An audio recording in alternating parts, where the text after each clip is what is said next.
এখন বলেন তো দেখি কুমিল্লা জেলার মধ্যে বেপরদা নারী আছে না নাই? আমি কি কিছু বলবো? এ যুগের নারীদের ধরন বলিতে লাগে শরম। সকালবেলা বোরকা পরে, বিকেল বেলা ওড়না নাই। দাদা ভাই ডিজিটাল দেশ বুঝি এটাই।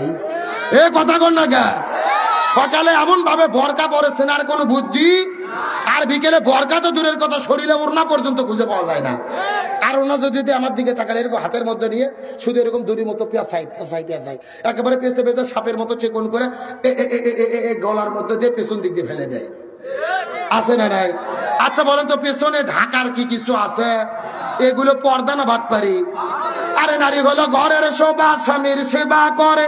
এখন উল্টো দেখি নারীরা সব স্বামীকে ধরে মারে। ঠিক ঠিক। এ কারা কারা বইয়ের হাতে মার খাচ্ছেন হাত উঠান তো দেখি। ওই যে একজন ও বিয়ে করার আগে মার খাওয়া শুরু করছে। আমার ভাইরা শোনেন, আসার জন্য বলিনি, অধিকাংশ স্বামী দিনে কিংবা রাতে বইয়ের কাছে মার খাইয়ে বসে আছে, কিন্তু লজ্জাতে বলে না।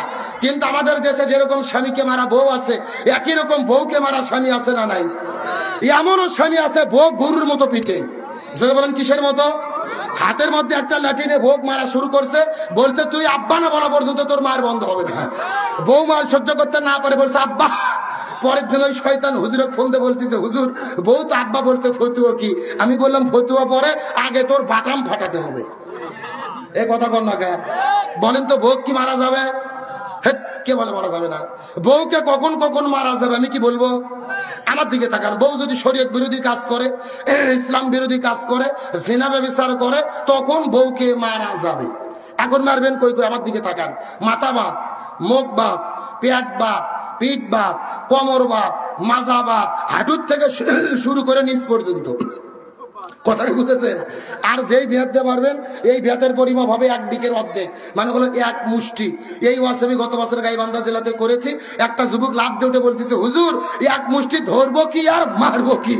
তখন আর একজন বলতেছে হুজুর ধরার পরে যদি কোনো মতো মাথা বার হয়ে থাকে ওই মাথা দিয়ে ভূত দেবো হুজুর। ওই বাপ মার তাও আর ভোগ মারবে। এখন বলেন তো ভোগ মারলে কি বউ ঠিক হবে না? রাসূল বলেছেন মহিলাদের সৃষ্টি করা হয়েছে বাম পাজরের বাঁকা হার দিয়ে। জোরে বলেন কি হার? আর বাঁকা আরক যদি হাতুর দিয়ে মারে সোজা করতে চান সোজা হবে, ভেঙে মচকে যাবে। এই জন্য বউদেরকে মারে নয়, বউদেরকে ভালোবাসা দিয়ে সোনা ময়না কলজে টিয়ে পাখি বলে আপন করতে হবে। জোরে বলেন সুবহানাল্লাহ। এইবার মেয়ে মানুষ যা খুশি হয়েছে ভাই, তাহলে চিৎকার করে বলেন বেপরদা নারী যারা। আরো জোরে বলেন বেপরদা নারী যারা। এই কথা শোনার পর রাসূল জিজ্ঞেস করে বলে ও ভাই জিবরাইল, দুইটি কারণে অধিকাংশ মহিলাগুলো জাহান্নামের মধ্যে যাবে। তার মধ্যে প্রথম নম্বর হলো বেপরদা নারী, দুই নম্বর কারা জাহান্নামের মধ্যে যাবে বলেন তো দেখি। জিবরাইল ডাকতে বলে ইয়া রাসূলুল্লাহ, দুই নম্বর হলো ওই প্রকার মহিলাগুলো যেই মহিলাগুলো স্বামীর খেদমত করে না, স্বামীর কথা মতো চলে না, স্বামীর আনুগত্য করে না, এই সমস্ত মহিলাগুলো জাহান্নামে যাবে। তার মানে বোঝা গেল স্বামীর অবাধ্য স্ত্রী যারা জাহান্নামে যাবে। এ কার কার বউ কথা শুনে হাত তোলেন তো? না সবার বউ তো রাবিয়া বসরি। আমার দিকে লক্ষ্য করেন, বর্তমানে কুমিল্লা জেলার যে অবস্থা, স্বামী যদি বউয়ের কথা মতো চলে, এই বউ বলে আমার স্বামী সোনা ময়না কলজে টিয়ে পাখি, এইরকম ভালো স্বামী দেশত নাই। আর যেই স্বামী বউয়ের কথা শোনে না, ওই বউ স্বামী থুয়ে বাপের বাড়ি চলে যায়। এইরকম ডিজিটাল বউ আছে না নাই? তার মানে ওরা স্বামীর অধীনে থাকতে চায় না, নিজেরা পরিচালক হতে চায়। কিন্তু বলেন তো পরিচালক কি স্বামী হবে না স্ত্রী হবে? আল্লাহর কোরআন বলছে রিজালু কাওয়ামুনা আলান নিসা, কোন নারী প্রধান হতে পারবে না, পরিচালক হতে হবে স্বামীকে হুকুম কার। এ শেষ করে দেবো, একটা মিনিট আমার দিকে লক্ষ্য করেন।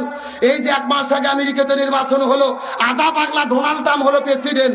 আমেরিকার লোকজন আধা পাগলা ডোনাল্ড ট্রাম্পকে ভোট দিয়ে প্রেসিডেন্ট বানাইছে। এর বিরুদ্ধে যিনি নির্বাচন করেছে বিশ্ব সুন্দরী কমলা হ্যারিস, একে আমেরিকার লোক ভোট দেয়নি। আমেরিকার লোক ভালো করে বুঝেছে আধা পাগলা ডোনাল্ড ট্রাম্প ভালো, তাও বিশ্ব সুন্দরী কমলা হ্যারিস ভালো না।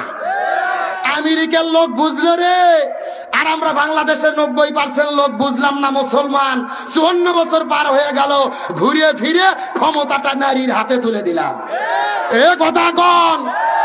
এই শেষ কথা ভালো করে বোঝেন, বিদায় নেব। যারা ছেলে মানুষ ভিক্ষা করে এরা হলো ফকির, আর মেয়ে মানুষ যারা ভিক্ষা করে তাদেরকে কি বলে? ফকিরনি। জোরে বলেন কি বলে? এইরকম একটা ফকিরনি আপনাদের গ্রামে ভিক্ষা করতে আসছে। আমার দিকে তাকান, একটা বাড়িতে যেয়ে দেখে বেটার বউ আর শাশুড়ি ঝগড়া করতেছে। এই ফকিরনি যে ভিক্ষা চাইছে বেটার বউয়ের কাছে, বেটার বউ 5 কেজি চাল বের করে ফকিরনির ছোলার ভেতরে দিয়ে ব্যাগের মধ্যে দিয়ে বলছে, যা নিয়ে চলে যা।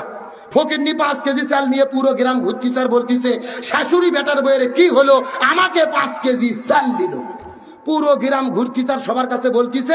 একটা মহিলা শোনার পরে শাশুড়িকে যেয়ে বলেছে, তোমার বেটার বউ কিন্তু 5 কেজি চাল ফকিরনিকে দিছে।